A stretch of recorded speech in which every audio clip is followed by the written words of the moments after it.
The sky turned dark at noon, not from clouds, but from ships. 7 of them, each bigger than a city, blocked the sun as they settled into orbit around Earth. Commander Doyen Kim stood on the roof of the United Earth Defense Force headquarters in Seoul. He watched the screens showing the alien ships. His hand shook, but his face stayed calm. "Sir, they broke through all our defenses like they were not even there," said the young officer next to him. "How many weapons did we fire?" asked Doyen. "All of them, sir. Nothing worked." Doyen nodded. Humanity had always known this day might come, but they had hoped they would be ready. The main screen lit up with a message. The words appeared in perfect Korean. "We require your calcium. Resistance is unnecessary." Within hours, the aliens landed. They chose a flat area outside Seoul for their first meeting. Doyen led a team of 20 soldiers, 5 scientists, and 3 government leaders to meet them. The ship door opened. What came out made Doyen's stomach turn. The aliens were tall, about 7 feet high. Their skin was clear like glass. Through it, Doyen could see organs pumping and fluids moving. But something was missing. "They have no bones," whispered Dr. Myung Park, the head scientist on the team. "Look at how they move. No solid structure." The lead alien stepped forward. Its body rippled as it walked. A small device on its chest began to speak in perfect Korean. "We are the Kalshari. We have traveled far. We need what you have in abundance." "And what is that?" asked Doyen, trying to keep his voice steady. "Calcium. The hard parts inside you. What you call bones." Myung stepped forward. "We have many sources of calcium on Earth. Rocks, minerals, even our food. Why do you need our bones?" The alien's clear body changed color slightly, turning more blue. "Your bones have special properties. We will take only from the already dead. We offer technology in exchange." President Hanna nodded. "We can discuss trade, but we need to understand more about what you want and why." The aliens showed them devices that could clean the air, cure diseases, and travel great distances using little energy. They promised to share all of this if humans would give them access to their graveyards and hospitals. "Only the already dead," the alien repeated. "We respect life." But Doyen noticed how the aliens' eyes followed the humans, how their clear fingers twitched when near people, and how they scanned human bodies with devices that seemed to focus on the skeleton. Later, back at headquarters, Myung pulled Doyen aside. "They rejected pure calcium samples," she said quietly. "I offered them pure calcium carbonate, just like in our bones. They said it was not suitable." "What does that mean?" Doyen asked. "It means they are not telling us everything. There is something in our bones they want. Something more than just calcium." Doyen looked out the window. Already, the aliens were building what they called processing centers near major cities. The world leaders had agreed, eager for the promised technology. "Keep watching them," Doyen told Myung. "Record everything." That night, as Doyen lay in bed, he could not sleep. He kept thinking about how the aliens looked at humans, not like partners, like resources. Outside his window, the alien ships glowed softly in the night sky, like hungry eyes watching a field full of prey. And somewhere in the distance, the first processing center began to hum. 3 months had passed since the Kalshari arrived. Their processing centers now stood in every major city. The aliens kept their promise about technology. Diseases that once killed thousands now had cures. Cars ran without fuel. Food grew in places where nothing had grown before. But people began to disappear. "Another 20 missing from the Seoul area this week," Doyen said, sliding a report across the table to Myung. They sat in a small room far below the Defense Force building, a room not on any map. "The government says they are just people who moved without telling anyone," Myung replied. "But my cousin works at Seoul Hospital. She says bodies are missing too. Bodies that were waiting for burial." Doyen rubbed his tired eyes. "They said they would only take from the already dead. But even that number does not match what is going to the processing centers. A knock at the door made them both jump. A young man stood there, thin and with dark circles under his eyes. "Are you Commander Kim?" the young man asked. "Who are you?" Doyen asked, hand moving to his gun. "My name is Hyun-Woo Lee. I am an engineering student. My sister is missing." His voice broke. She went to a Kalsheri medical center for a simple test. She never came home. Myung looked at Doyen. They had heard this story before. "Come in," Doyen said. "Tell us everything." Hyunwoo had done more than worry about his sister. He had made a plan. "I can get us into the processing center outside Busan," he said, showing them fake worker passes. "I made these myself. They will work." 2 days later, the three of them walked into the largest processing center in Korea. They wore the gray uniforms of the human workers who helped the Kalsheri. "Stay close," Doyen whispered. "If we get separated, meet back at the south exit in 1 hour." The main floor of the center was what the Kalsheri showed to visitors. Human and alien workers moved bones from hospital donations through clean machines. Everything looked proper. But Hyunwoo had studied the building plans. "There is a lower level," he said. "Not on the public maps." They found a service elevator. Myung used a key card taken from a sleeping guard. The doors opened. What they saw below changed everything. Rows of humans hung from the ceiling in clear tubes. Some moved slightly. Some did not move at all. Kalshari workers moved between them, checking screens. "They are alive," Myung whispered in horror. A machine in the center of the room pulsed with light. Near it, a Kalshari worked with something small and white, a human finger bone. The alien placed the bone into a clear box. Then it sent electricity through the box. The bone began to give off light. The Kalshari made a sound like water dropping on hot metal. It seemed pleased. "They are not using the bones for their calcium," Myung said. "Look how they are connecting them to those machines." Doyen pulled them behind a large container as a Kalshari worker passed by. "What are they doing then?" Myung's eyes widened as she watched the aliens work. "The bones are being used as some kind of circuit. When electricity passes through bone, it creates a small charge. It is called the piezoelectric effect. They are making weapons," Hyunwoo said, pointing to a far wall where long, thin objects hung. They looked like guns, but with human bones visible inside the clear casing. They watched as the Kalshari tested one, sending a pulse of energy through it. A beam of light shot out, hitting a test material. The material did not burn or break. It simply fell apart, as if the thing holding its atoms together had stopped working. "We need to tell everyone," Doyen said. The Kalshari lied. "They are not here for trade. They are here to harvest us." As they turned to leave, an alarm began to sound. "Run!" Doyen grabbed Myung's arm as the alarm screamed through the processing center. Hyunwoo was already moving toward the service elevator. A clear door slid down, blocking their path. Through it, they could see Kalshari workers rushing toward them, their transparent bodies glowing with angry red light. "This way," Hyunwoo said, pulling them toward a trash chute. "It leads outside." One by one, they slid down the chute, landing in a pile of discarded packaging materials behind the building. They ran into the dark, not stopping until they reached the safe house miles away. "We have proof now," Doyen said, showing the small recording device he had hidden in his uniform. "We can tell the world." But the world did not want to believe them. The official news called them liars and terrorists. The Kalshari technology had made life better for so many. People did not want to give that up. "We need more than words," Myung said one night, 6 months after the aliens had arrived.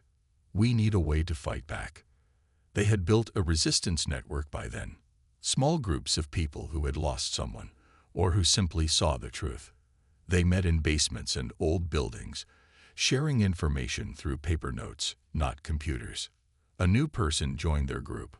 Her name was Jisoo Kang, and she worked in communications at the main government building. I have been listening to their transmissions, she told the group. The Kalsheri send messages back to their home world. They speak of Earth as just the beginning. They plan to use us to build something they call resonance weapons. Then they will move to other worlds. Mayung had been studying what they saw at the processing center. She showed the group her notes. The Kalsheri have no solid parts in their bodies, she explained. They are like bags of liquid that keep their shape through something like magnetic fields.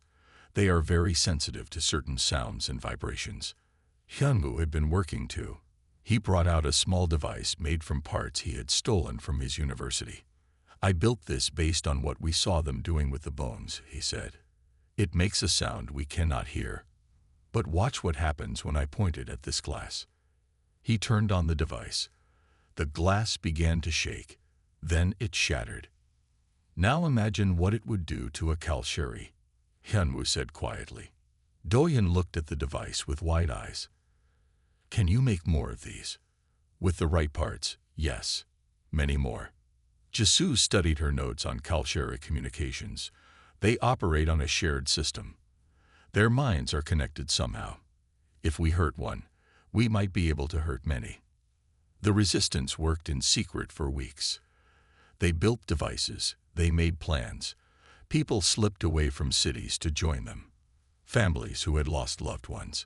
Workers who had seen too much. They discovered that the Kalsheri had patterns to their work. Times when they were more active, times when they seemed slower. It's like they follow some kind of biological clock, Mayung said. During the winter solstice, they will be at their most active. Their harvesting will increase. But they will also be more connected to each other, more open, more vulnerable. Doyen looked at the calendar. The winter solstice was just 2 weeks away. That's when we strike, he said. We hit every processing center at the same time. We use Hyunwoo's devices to disrupt their systems.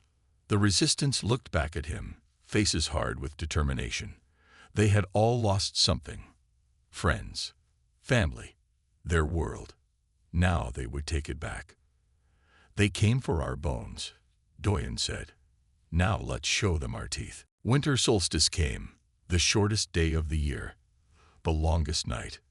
Snow fell on Seoul as Doyen checked his watch. 5 minutes until midnight. 5 minutes until every resistance group across the world would act together. Are we ready? He asked. Mayung nodded, her breath making clouds in the cold air. Everyone is in position. Hyunwoo handed out the small devices they had made. Each looked like a simple music player, but inside was technology based on what the Kalsheri had taught them, turned against its makers. Remember, Hyunwoo said, turn them on at exactly midnight, not before. Jisoo monitored the Kalsheri communications from a small van parked nearby.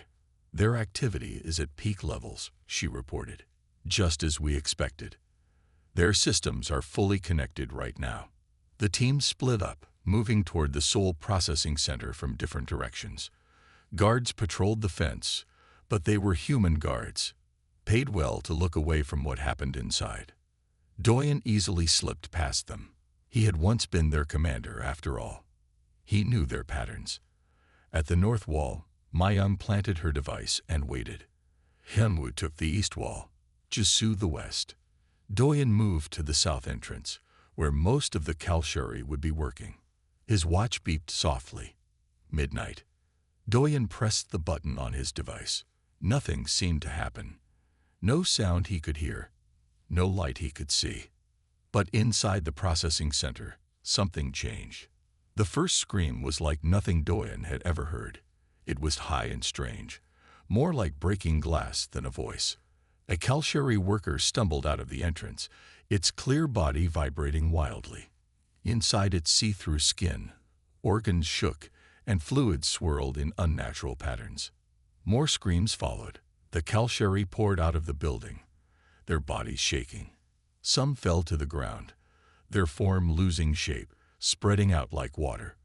Others clutched at their heads, or what seemed to be heads. It's working, Mayung said as she joined Doyen. The sound waves are disrupting their biological systems. Hyunwoo's face was hard as he watched the Kalshari suffer. "This is for my sister." Inside the center, machines started to break down. The sound waves affected not just the aliens but their technology too. Lights flickered. Doors opened and closed on their own. "The human prisoners," Doyen said suddenly. "We need to get them out." They rushed inside, past the dying Kalshari. In the lower levels, they found the tubes full of captive humans. Many were weak, some barely alive. But they were alive. "Help me open these," Doyen ordered. They worked quickly, freeing as many people as they could. One of the last tubes held a young woman. Her eyes opened as Hyunwoo released her. "Sora," he whispered, not believing what he saw. "Sister." She was thin and pale, but alive. Hyunwoo held her, crying. Meanwhile, Jisoo had found something important. A large machine in the center of the building, bigger than any they had seen before. "This is not like the others," she said. "Look at the markings. This is some kind of main control." The machine was built around a framework of human bones, thousands of them, connected in patterns that made no sense to human eyes. Energy pulsed through them, weaker now but still working. "Destroy it," Doyen ordered. They set their devices around the machine, turned them to maximum power, and ran. Behind them, the bones began to shake. The machine made a sound like a million voices screaming at once. Then it collapsed, bones turning to dust. Outside, reports came in from around the world. Every processing center was experiencing the same thing. The Kalshari were dying or fleeing to their ships. "We did it," Mayung said, watching the aliens stumble toward the sky where their ships waited. "Not yet," Doyen replied, looking up. "They still have ships. They could come back. We need to finish this. We need to get to their main ship," Doyen said as they watched the Kalshari fleeing. "The Resistance has won battles all over the world, but the aliens still have their fleet." Hyunwoo stayed behind with his sister, but gave Doyen an upgraded device. "This one is stronger. It should work on their ship systems too."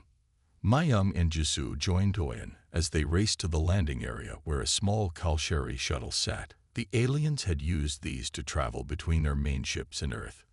"Can you fly this?" Doyen asked Jisoo as they climbed inside. "I have studied their controls," she said. "I think so." The shuttle rose shakily into the air. Through the clear front window, they could see the 7 huge Kalshari ships hanging above Earth. All around them, smaller shuttles raced upward, carrying fleeing aliens. "Head for the biggest one," Doyen ordered. "That will be their command ship." The shuttle docked with the massive ship. When the door opened, they were met with chaos. Kalshari workers ran in all directions, their bodies flickering between colors, some already losing their shape. "The sound waves from Earth are affecting them even here," Mayung said, "but not as strongly." They moved through the ship, following signs that Jisoo could partly read. The aliens used shapes and colors in their writing that seemed to hurt human eyes. "This way," she said, to the center. They reached a large room filled with a glowing pool of liquid. In the pool floated a Kalshari larger than any they had seen before. Its clear body was streaked with gold and purple. Around the pool, smaller Kalshari bowed and trembled. "That must be their leader," Doyen whispered. The large Kalshari spoke, its voice coming from all around them. "Humans, come forward." They stepped into the open, weapons ready.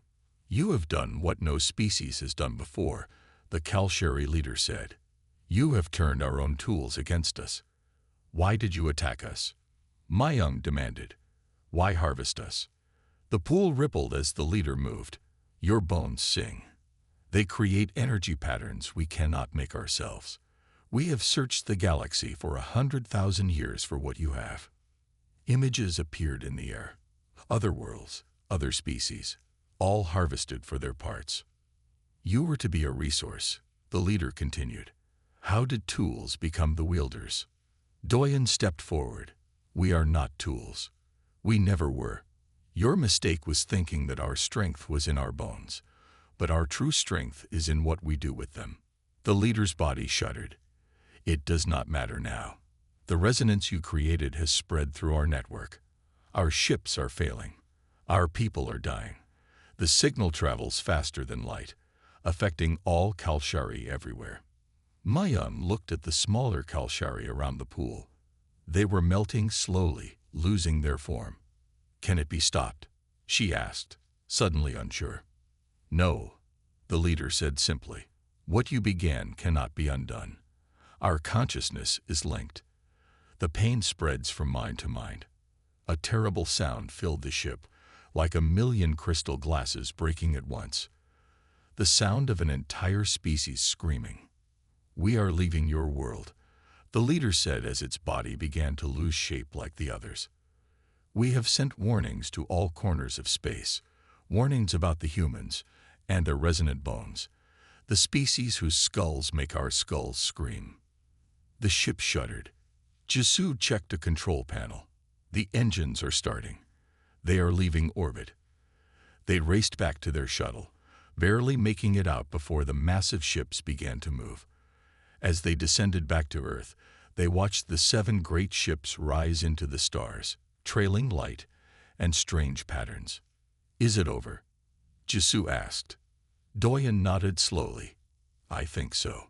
On the darkened side of Earth, lights began to come back on. Cities returning to life. Humans reclaiming their world. And somewhere in deep space, a message spread from star to star. Avoid the world of resonant bones.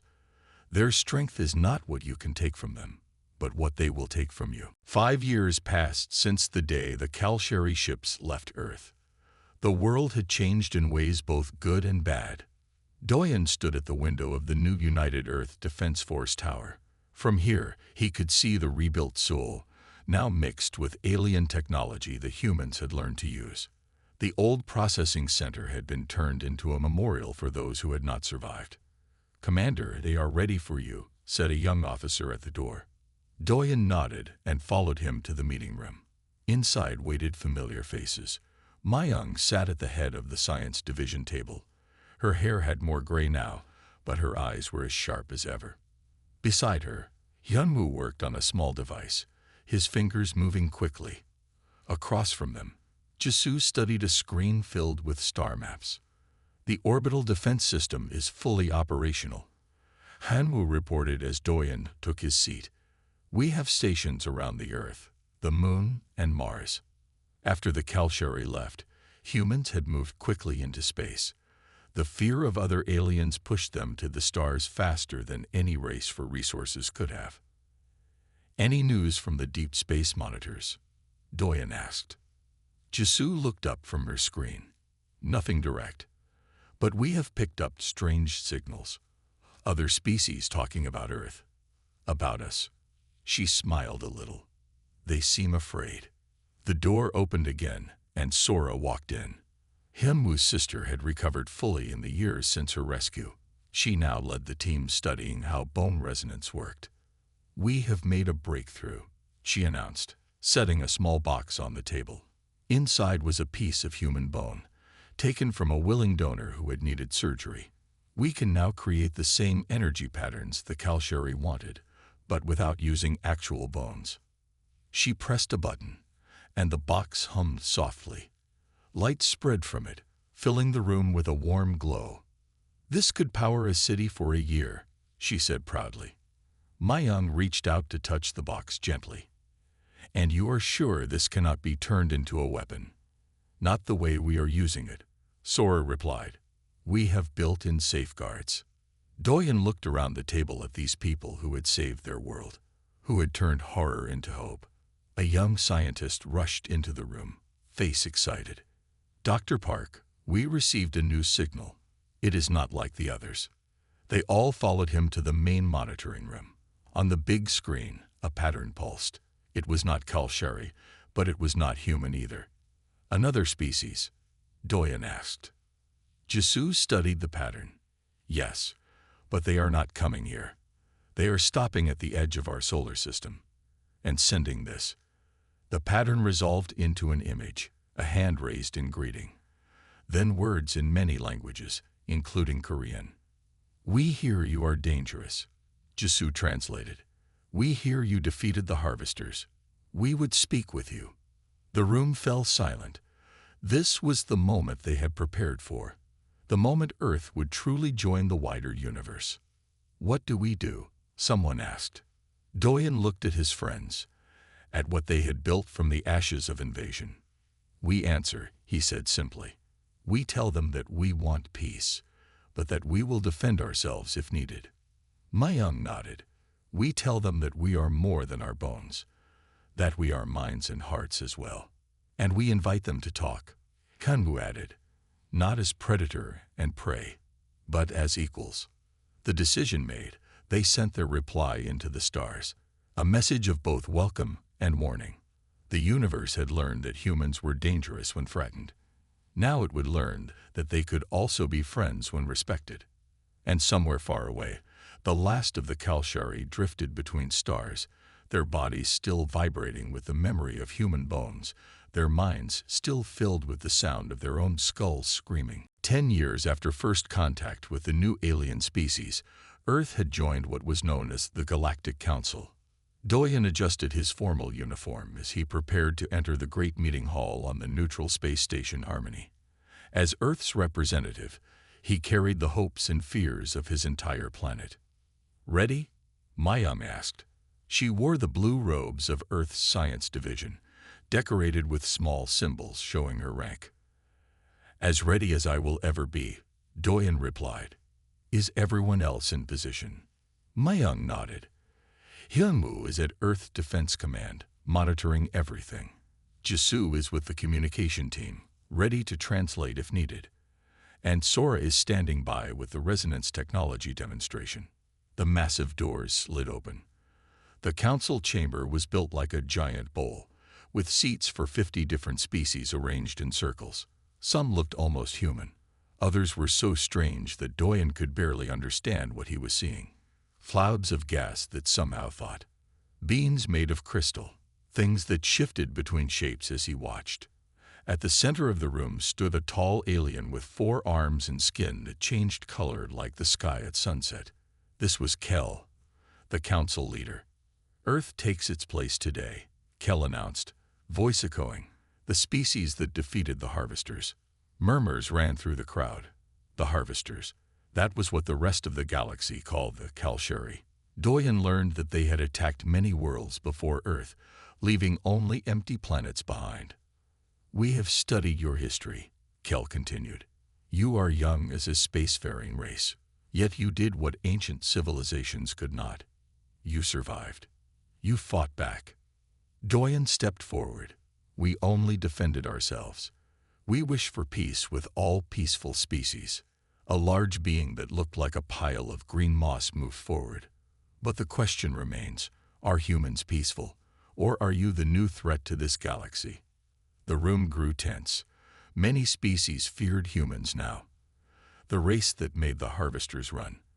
The species whose bones could create weapons that destroyed across vast distances. "We will show you who we are," Doyen said. He nodded to Mayung, who activated her communication device. On the large screen above the council floor, images appeared. Earth rebuilding after the invasion. The memorials for those lost. The new cities built with a mix of human creativity and alien technology. "We could have built weapons," Doyen told the council. "Instead, we built this." The screen showed the Earth healing centers, where bone resonance technology was used to repair damaged ecosystems. It showed the new space stations where humans worked alongside the friendly aliens who had reached out to them. "The harvesters saw us as resources," Doyen continued. "They wanted our bones. But what makes humans special is not our physical parts. It is what we choose to do with what we have." Kel stepped closer, skin shifting to a deep blue. "And what does Earth ask of the Council today?" "We ask for knowledge," Doyen replied. "We ask for friendship with those who offer it. We ask to join the community of worlds. And we offer a promise. Earth will stand against any who would treat thinking beings as mere resources. A small bird-like alien spoke from the top row. "And if we do not welcome you, if we fear you too much." Doyen looked at the many strange faces around him. "Then we will wait. We will continue to build, not destroy. We will prove through actions, not words, that humans can be trusted." The council chamber fell silent. Then Kel raised all four arms. "I have lived for 500 of your years," the council leader said. "I have seen civilizations rise and fall.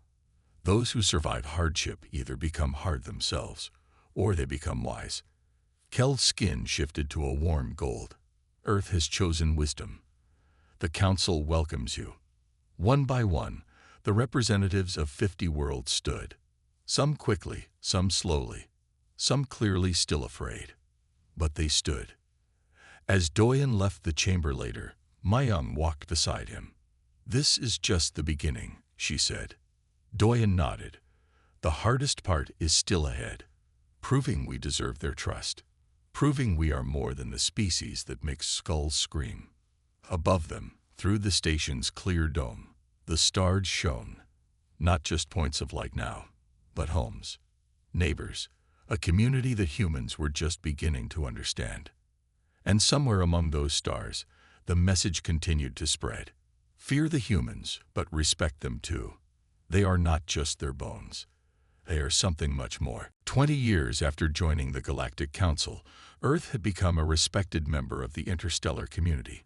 Human ships now traveled between stars. Human scientists worked with aliens to solve problems that had stumped both for centuries.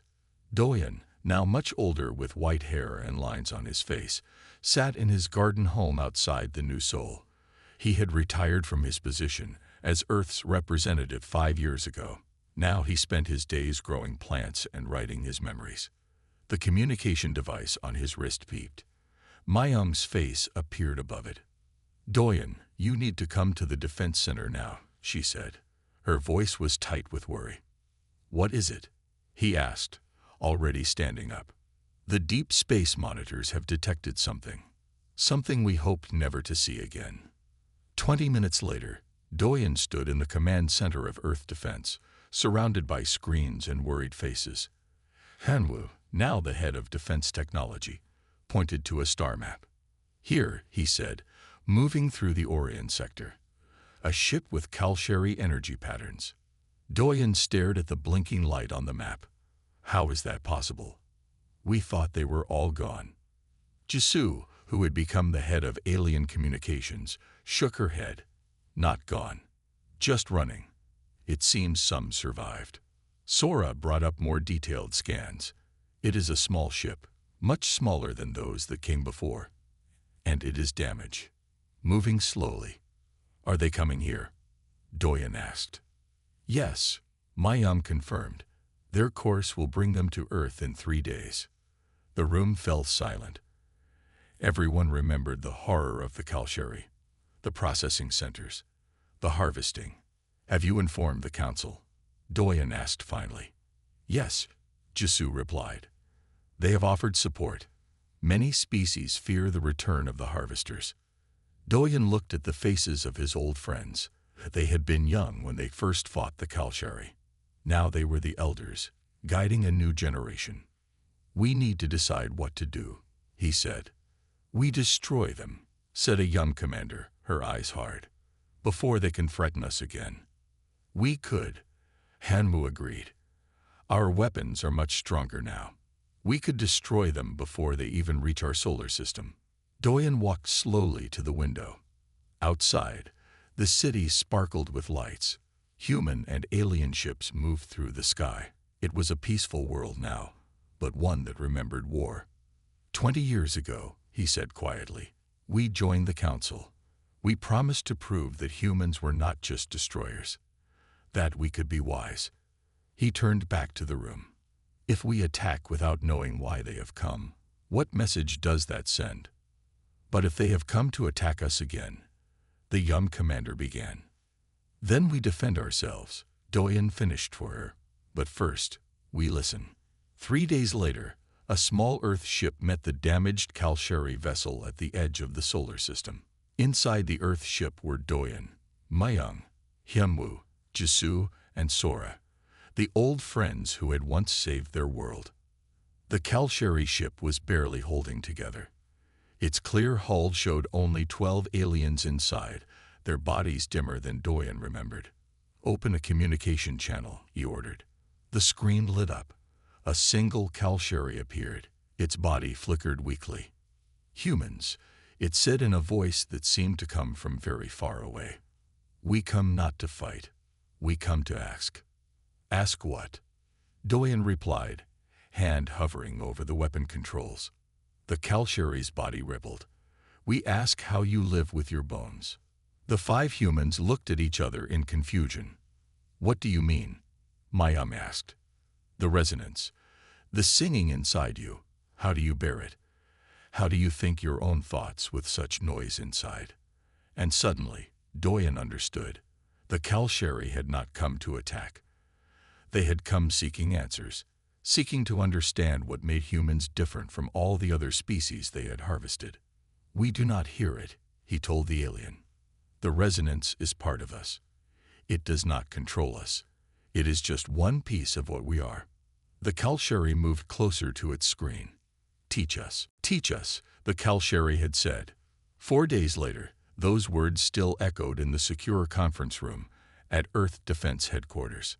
The council representatives from 12 worlds sat around the table, their faces and forms as varied as the stars. Some looked angry, others afraid. The memory of the harvesters ran deep in many species. "You cannot seriously consider helping them," said Traz, the representative from Vega. His scaled skin rippled with emotion. "They destroyed entire worlds." "They harvested entire worlds," Mayang corrected. Despite her age, her mind remained sharp, and now they ask to understand us instead. Doyen stood at the head of the table. "We have kept the Kalsheri ship in orbit around Saturn. They cannot harm us there, but they are dying. Their ship cannot last much longer." "Good," muttered another representative. "Let them end." Sora, who had been quiet until now, stood up. "May I speak?" When Doyen nodded, she continued. "I was one of those they harvested. I spent months in their processing tubes, feeling my life drain away. If anyone has the right to hate them, it is me." She looked around the table. "But hate is not why we survived. We survived because we understood them better than they understood us." "What are you suggesting?" Kel asked. The council leader had come personally for this meeting. "I believe we should study them as they once studied us," Sora replied. "Not to harm them, but to understand. Why did they need our bones? What is this resonance they speak of? How are humans different?" The debate lasted hours. In the end, it was Jisoo who found the solution. "We bring 2 of them down," she suggested, "to a secure facility. We learn from them, and they learn from us. The rest stay in orbit as a safety measure." A week later, Doyen stood behind thick glass, watching as 2 Kalsheri were brought into a special room. Their clear bodies seemed dimmer than he remembered, their movements slow and pained. Mayang joined him, carrying a thick folder of reports. "Their biology is fascinating," she said. "They truly have no solid parts. Their entire structure is held together by complex electromagnetic fields." "And the resonance they speak of?" Doyen asked. "That is even more interesting," Hyunwoo said as he entered the room. "When calcium structures like our bones experience stress, they generate tiny electrical charges. It is called the piezoelectric effect. Our bones do this all the time as we move." "To us, it is nothing," Sora added.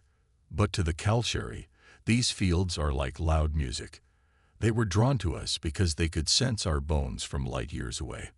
They could not understand how we function with such noise inside us." Doyen watched the aliens move around their room, touching the simple objects that had been left for them. "And the weapons they made from our bones. They were trying to harness that energy," Hyunwoo explained, "to control it. They believed if they could master it, they could evolve beyond their current form." Later that day, Doyen entered the alien room alone. A safety field separated him from the Kalsheri, but he could speak to them directly. Why did you harvest so many worlds? He asked the question that had haunted him for decades. The Kalshari moved closer. Its body rippled with what might have been sadness. We were dying, it said simply. Our form is not stable. For thousands of years, we searched for ways to strengthen our bodies, to build something solid within. When we found species with internal structures, we thought we had found our answer. But it did not work, Doyen said. No, the resonance was too strong when we tried to incorporate it. It overwhelmed our minds. That is why we tried to build external systems, weapons and tools using the bones instead. The second Kalshari moved forward. Then you turned that resonance against us. You showed us that what we sought to control was too powerful. Doyen thought about this for a long moment. And now? What do you want now? Now we seek to understand. The first Kalshari replied. Not to take, but to learn. Perhaps there is a way for us to change ourselves instead of taking from others. As Doyen left the room, he found his old friends waiting. They had heard everything. Can we trust them? Hanwu asked. I do not know, Doyen admitted, but I think we should try. Mayang nodded slowly. Perhaps this is why we survived when others did not. Not just to fight, but to teach. Outside, night was falling. Stars appeared in the sky. Somewhere among them, the Galactic Council was watching, waiting to see what humans would do with their former enemies. The choice they made now would define humanity's place in the stars for generations to come.